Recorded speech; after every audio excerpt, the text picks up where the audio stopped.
ఇంటి వెనకాల కూడా నిండిపోయాయి గైస్. నా ఇంటి వెనకాల చూడండి, ఒక సముద్రంలో ఉన్నాను గైస్. నేను లిటరల్లీ అలాగే ఉంది గైస్. ద రివర్, పెద్ద రివర్లో ఓ సాయి వాళ్ళు ఏం చేయలేరు గైస్. ఇంకా సాయిస్ హౌస్ గైస్ అది. అండ్ లుక్, అక్కడ కూడా వాటర్ వచ్చేసాయి.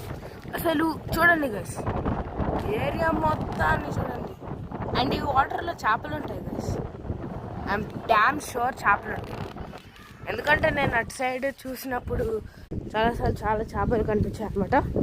సో ఇప్పుడు మళ్ళీ చూద్దాం, ఇటు సైడ్ చేపలు ఉంటాయో ఉండవో లేదా మారుగా. సో ఇదే గైస్ చాలా చేపలు ఉన్నాయి. ఇది ఎందుకు ఇలా వాల్ కట్టారు చూద్దాం, మనకి ఏమైనా చేపలు కనిపిస్తాయి. Wait for part 2. Bye, subscribe.